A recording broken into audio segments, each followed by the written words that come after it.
Bonjour, cette vidéo est spéciale. Nous avons atteint les 13 000 abonnés et lorsque cette vidéo atteindra les 5 000 likes, en guise de remerciement, je vais offrir un cadeau spécial qui vous aidera tous à mieux prendre soin de votre santé.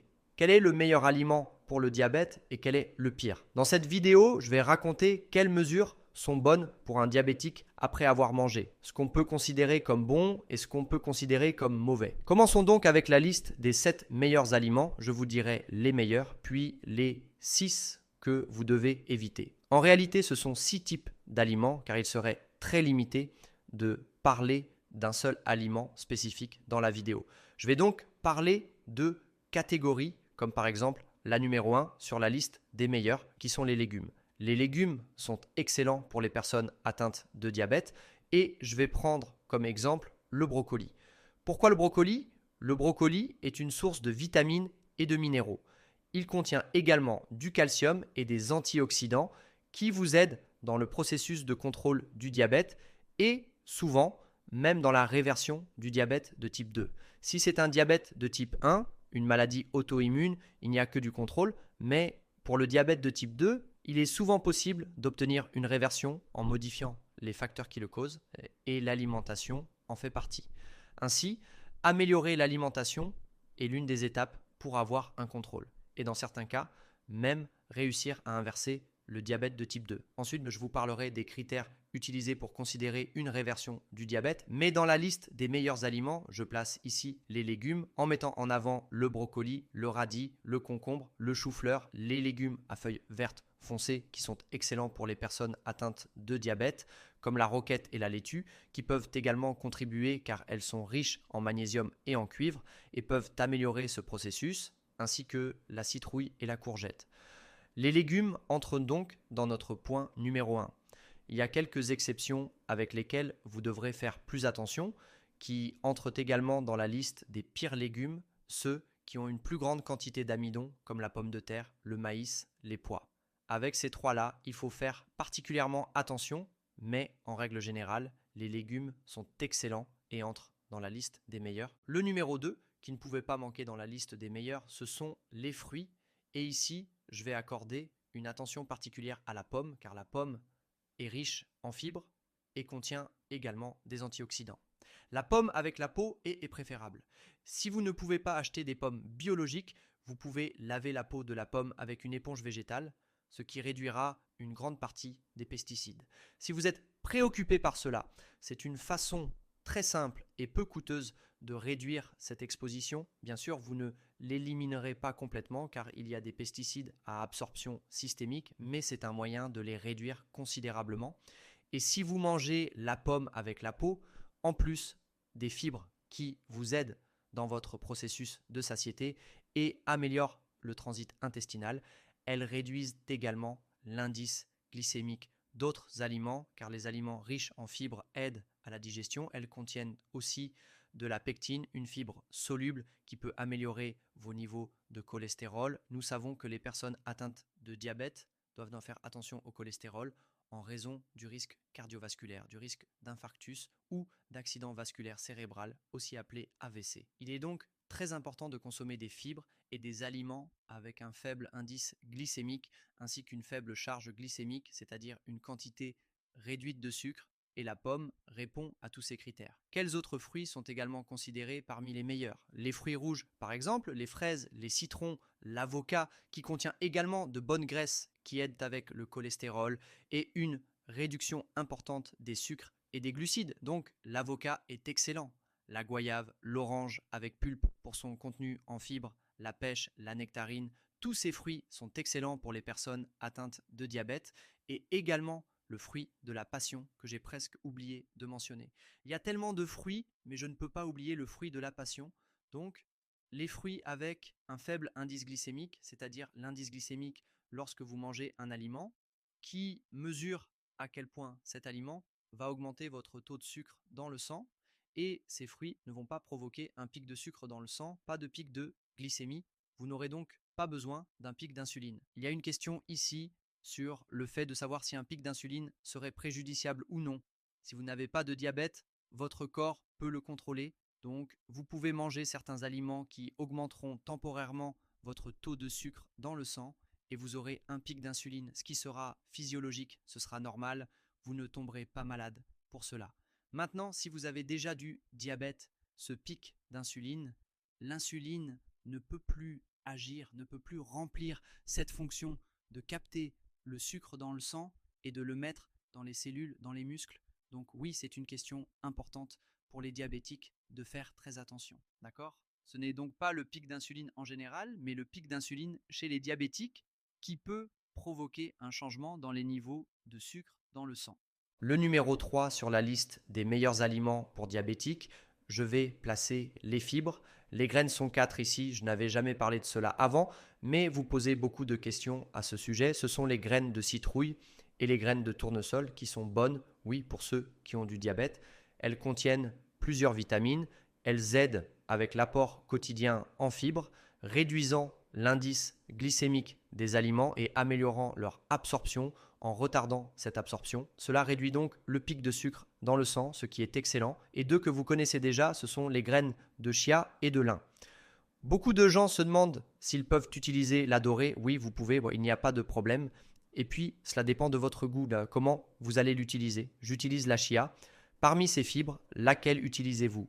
J'aime mettre de la chia dans le yaourt et aussi avec des fruits, mais cela dépend de vos goûts.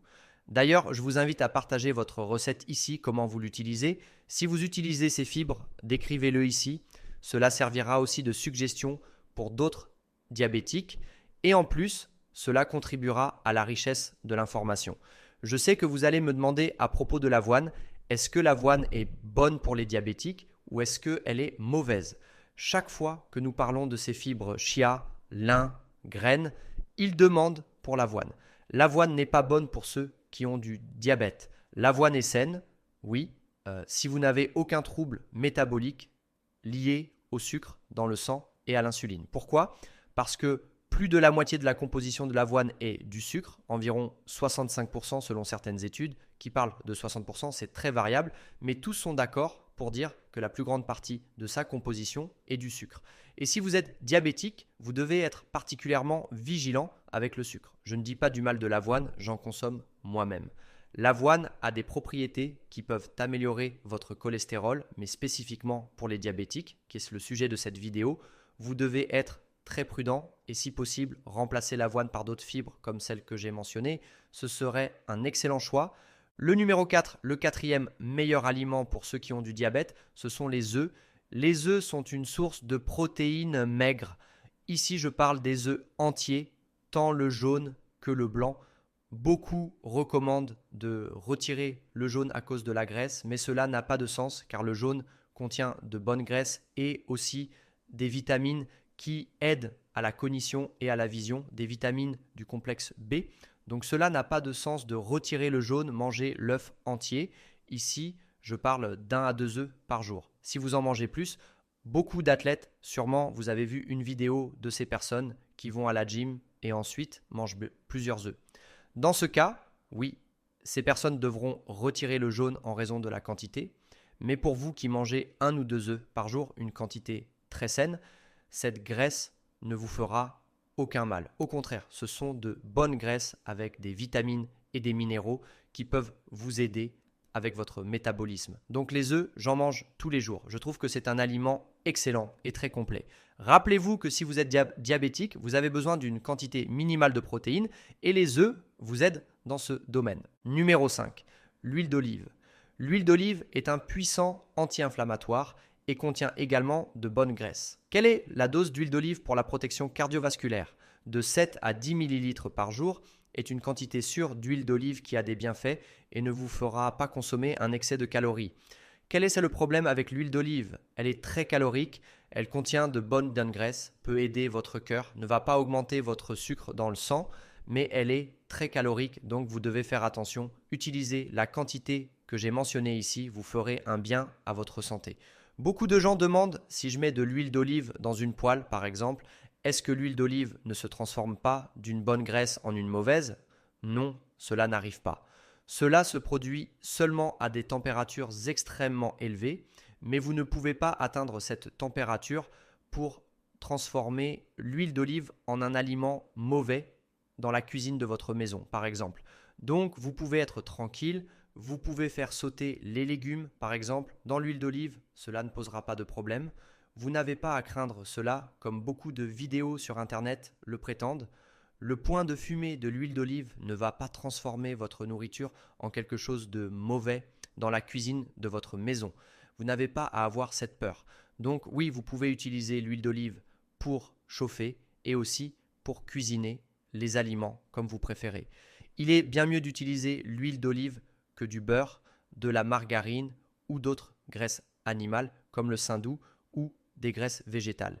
L'huile de coco, par exemple, a un taux élevé de graisses saturées. La plupart de l'huile de coco sont des graisses saturées qui peuvent augmenter votre risque cardiovasculaire. En plus d'un excès de calories, vous avez aussi un risque accru. Les régimes riches en graisses saturées augmentent le risque cardiovasculaire et les diabétiques doivent être particulièrement vigilants à ce sujet. Numéro 6, les poissons et aussi les fruits de mer comme les crevettes. Les crevettes sont excellentes pour les personnes atteintes de diabète. Les langoustes, les langoustines, je sais que beaucoup de gens diront que les langoustes sont très chères, mais il faut se rappeler qu'il y a des personnes du monde entier qui regardent la chaîne. Dans de nombreux pays, les langoustes sont un aliment abordable, tout comme les poissons tels que le thon, le saumon et les sardines. Mais je ne vais pas me limiter à ces poissons riches en oméga 3, je vais inclure ici les poissons en général car ils sont une source de protéines maigres qui peuvent vous aider dans ce processus. Quelle est la question ici avec les fruits de mer comme les crevettes, par exemple, les langoustes et même certains poissons comme ceux que j'ai mentionnés? Si vous avez un taux élevé d'acide urique, ce que l'on appelle l'hyperuricémie, alors vous devrez être particulièrement vigilant. Les fruits de mer peuvent augmenter beaucoup l'acide urique. Maintenant, si vous ne l'avez pas, si vous êtes diabétique et que votre acide urique est sous contrôle, alors oui, ils sont excellents et entrent dans la liste des meilleurs aliments pour les diabétiques. Le numéro 7, je vais mentionner ici un aliment que j'adore, que je consomme tous les jours. C'est le café. Buvez-vous du café? Le café, dans de nombreux pays, est la boisson la plus consommée. Mais en plus, il est riche en antioxydants et contient du tocopherol qui est la vitamine E. Le café est un aliment puissant qui peut bénéficier à votre santé. Il y a même des études qui montrent que le café réduit le risque de développer un diabète de type 2 de 33%. Le café est donc un grand allié. Attention, j'ai dit que le café pouvait réduire le risque, pas l'éliminer complètement, sinon il suffirait de boire du café et personne ne serait diabétique. Donc, ne vous méprenez pas sur cette vidéo. Faites attention aux conseils que je donne ici. Je parle de réduction des risques également. Il y a un autre fait très intéressant à propos du café. Le café peut aider ceux qui ont une inflammation due à de la graisse dans le foie, appelée stéatohépatite. Et nous savons que les diabétiques ont également une plus grande probabilité d'accumuler de la graisse dans le foie en raison de facteurs de risque tels que l'obésité par exemple. Donc un autre point en faveur du café. Mais quelle est la dose de café pour obtenir des bienfaits sans courir de risque? C'est comme ce que j'ai dit pour l'huile d'olive. Si c'est du café normal, de 3 à 4 tasses par jour, en moyenne environ 600 millilitres, si chaque tasse contient 200 millilitres, ce qui est une tasse moyenne. Donc jusqu'à 3 tasses par jour, car chaque tasse vous donnera en moyenne 100 mg de caféine. Donc 3 tasses ferait 300 mg de caféine, ce qui serait une dose qui vous éviterait des risques tels que les arythmies par exemple, ou les changements de pression artérielle que beaucoup de gens signalent, ou même déclencher une crise d'anxiété. Ce serait une dose avec laquelle vous pourriez obtenir ces bienfaits sans courir les risques que j'ai mentionnés. Ah, mais certaines personnes sont plus sensibles au café et peuvent avoir des effets même avec des doses faibles. Oui, cela arrive aussi, cela dépend de chaque cas. Mais en général, le café est un excellent aliment. Maintenant que j'ai parlé du risque d'arythmie, cet effet d'augmenter les arythmies cardiaques commence à se produire à partir de 8 tasses par jour, 8 doses de café. Si c'est du café expresso, ce serait de 3 à 4 doses d'expresso. La dose d'expresso est de 30 à 50 ml selon la machine que vous utilisez pour le préparer. Même s'il existe des méthodes manuelles pour le préparer, la dose d'expresso est donc de 3 à 4 doses. Et pour ces effets négatifs du café que j'ai mentionnés, ce serait à partir de 8 doses ou plus. C'est ce que montrent les études. Rappelons qu'il y a aussi le facteur individuel. J'adore le café, j'en bois tous les jours, j'aime l'expresso. Ici, je parle du café sans sucre. J'espère que vous ne mettez pas de sucre dans votre café, car si vous le faites, faites un retrait progressif. En une semaine, réduisez de moitié, puis de la moitié de cette moitié. Et ainsi, en 3 ou 4 semaines, vous aurez retiré un peu du café et vous verrez qu'après avoir réussi à retirer le sucre du café, vous ne pourrez plus boire de café sucré, car le goût est bien meilleur. Les édulcorants aussi, vous vous demanderez, alors je réponds à plusieurs questions ici dans cette vidéo. Les édulcorants sont-ils préjudiciables pour les diabétiques? Non, les édulcorants ne nuisent pas au diabète, ils n'augmentent pas le taux de sucre dans le sang. Je sais qu'il y a quelques vidéos qui disent que le goût sucré des édulcorants pourrait provoquer un pic d'insuline et cela est absurde car il n'y a aucun fondement scientifique pour cette affirmation. Donc si vous êtes diabétique, vous pouvez consommer des édulcorants naturels sans problème. Ils n'affecteront pas votre santé et peuvent même améliorer vos niveaux de sucre dans le sang. Quels sont les édulcorants naturels? La stevia, le xylitol, l'érythritol. Ah, mais qu'en est-il des édulcorants artificiels? Sont-ils mauvais pour le diabète? Non plus. Mais il y a d'autres questions controversées qui peuvent être le sujet des prochaines vidéos. La relation entre les édulcorants artificiels et la santé. Il y a beaucoup de débats sur la dose, mais je vais me concentrer sur les édulcorants naturels. Car sinon, cette vidéo serait trop longue et je m'écarterais trop du sujet en parlant uniquement des édulcorants artificiels. Il me faudrait au moins 20 minutes pour vous l'expliquer clairement, mais les édulcorants naturels ne sont pas mauvais, donc vous pouvez ajouter de la stevia à votre café sans problème. Et maintenant, quels sont les 6 pires aliments que vous devriez éviter si vous êtes diabétique qui pourraient nuire à votre santé? Rappelez-vous que je parle d'éviter car dire aliments interdits était trop fort. Ah, mais je ne pourrai plus jamais les manger. Eh bien, ce n'est pas tout à fait ça, mais si vous pouvez les éliminer de votre alimentation, vous ferez un grand bien à votre santé. Et le numéro 1, celui-ci, vous le connaissez déjà, c'est le sucre ajouté. Donc, sucre raffiné, sucre demerara, sucre cristallisé, tout type de sucre que vous ajoutez à votre nourriture, vous devez l'éliminer. Pourquoi? Parce que ce sont des glucides simples qui augmenteront votre taux de sucre dans le sang. Vous vous souvenez que j'ai parlé de mettre du sucre dans le café?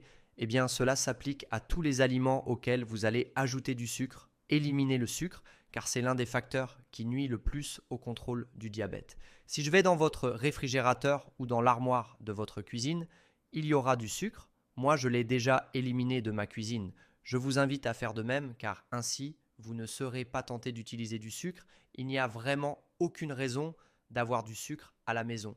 Si vous allez ajouter du sucre à une recette ou à un aliment que vous allez préparer, beaucoup d'amis qui viennent chez moi sont surpris. Ils demandent à sucrer quelque chose, même une boisson comme du jus de citron, du jus de fruits de la passion. Et quand je leur dis que je n'ai pas de sucre, ils sont surpris, car en réalité, ce n'est pas nécessaire et vous ne le manquerez pas après vous y être habitué. Le deuxième type d'aliments que vous éliminerez de votre alimentation sont ceux riches en graisses saturées, comme par exemple la viande rouge grasse, le bacon, les fritons. Ces aliments peuvent augmenter votre mauvais cholestérol et aggraver ou augmenter le risque cardiovasculaire. Je sais qu'il y a beaucoup de vidéos qui disent que les graisses animales ne nuisent pas à l'homme, ce qui est un gros mensonge. Oui, elles nuisent et vous devez éviter les graisses saturées d'origine animale, d'accord? Et le numéro 3, ce sont les boissons sucrées, les sodas. Mais pas seulement ça, je veux attirer l'attention ici sur ce que beaucoup de gens pensent être sain et bon pour le diabète, les jus de fruits, comme par exemple le jus de raisin ou le jus d'orange. Pourquoi? Lorsque vous retirez la fibre de l'orange, par exemple, et que vous faites un jus, vous ne buvez que le liquide sans cette fibre, ce qui entraîne un indice glycémique beaucoup plus élevé et une quantité de sucre beaucoup plus importante. Donc les jus de fruits ne sont pas bons pour les diabétiques. Bien sûr, il y a quelques exceptions, comme le jus de citron, car vous allez beaucoup le diluer. Le jus de fruits de la passion est aussi un autre jus qui est bon pour les diabétiques.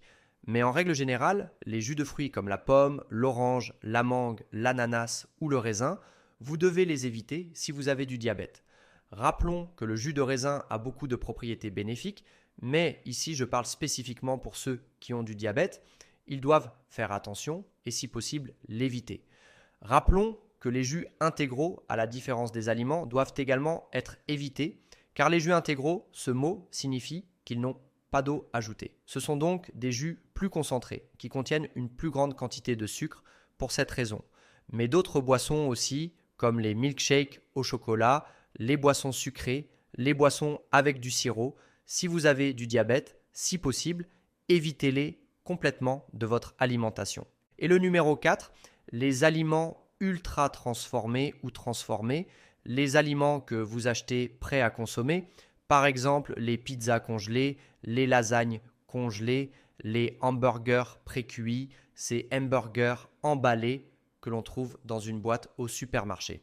Ces aliments, en plus de passer par plusieurs processus, c'est pourquoi on les appelle ultra transformés, ne sont pas bons pour votre santé et si vous avez du diabète, vous devez les éviter. Et le numéro 4, ce sont les aliments qui contiennent beaucoup de sodium et de conservateurs, par exemple les charcuteries comme le salami, le jambon cuit, le jambon fumé, la poitrine de dinde.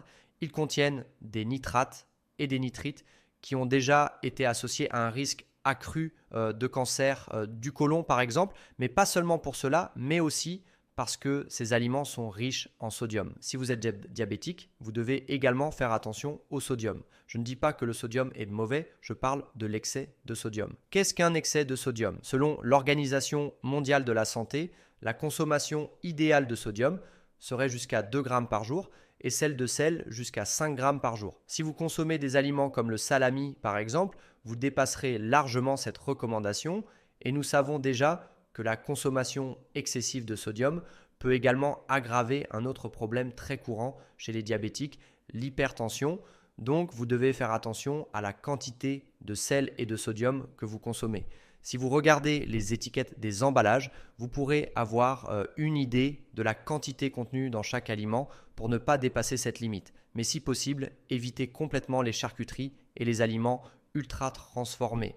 D'autres aliments qui ont également une très grande quantité de sodium sont par exemple les nouilles instantanées. Et qu'en est-il des sauces, ces sauces toutes prêtes? Il vaut donc mieux préparer votre propre sauce et vos condiments à la maison, ce sera bien meilleur, en plus d'être plus sain et plus savoureux. Et le numéro 6, le dernier type d'aliments que vous devez éviter si vous êtes diabétique, ce sont les aliments à base de farine blanche, comme par exemple les gâteaux et la farine de blé. Pourquoi? Parce que lorsque vous consommez de la farine blanche, elle contient une plus grande quantité de sucre et c'est un type de sucre simple que votre corps convertira en glucose, ce qui augmentera votre taux de sucre dans le sang. Les pâtes aussi. Donc si vous allez manger des pâtes, qu'elles soient complètes, ou si vous allez utiliser de la farine, qu'elle soit complète, intégrez-la dans la recette. Par exemple, si vous voulez vraiment consommer de la farine, alors consommez de la farine complète car elle contient un peu plus de fibres. Ce n'est pas non plus un aliment excellent, non. Il n'entrera pas dans la liste des meilleurs aliments pour les diabétiques, mais ce sera moins préjudiciable. Donc si possible, évitez la farine blanche. Vous vous souvenez ce que j'avais promis de parler des critères pour Inverse? Le diabète de type 2 est aussi de quelle est une bonne mesure pour ceux qui ont du diabète. Quel est le niveau adéquat si vous faites le test avec un petit appareil, un glucomètre ou un testeur de glucose? Je vais commencer par parler des critères pour inverser le diabète de type 2. Rappelez-vous que ce n'est pas mon opinion personnelle, ce sont les critères de l'Association américaine du diabète, qui est actuellement notre principale référence sur le sujet. Quel serait ce critère de réversion? Nous utilisons un examen appelé hémoglobine glycosylée qui mesure la moyenne de sucre dans le sang au cours des 90 derniers jours. Quels sont ces niveaux d'hémoglobine glycosylée? Une valeur normale serait jusqu'à 5,6, une valeur de prédiabète de 5,7 à 6,4 et pour le diabète 6,5 ou plus. Rappelez-vous qu'idéalement, vous devez répéter cet examen 2 fois pour diagnostiquer le diabète. Si vous suivez déjà votre diabète, il n'est pas nécessaire de répéter cet examen.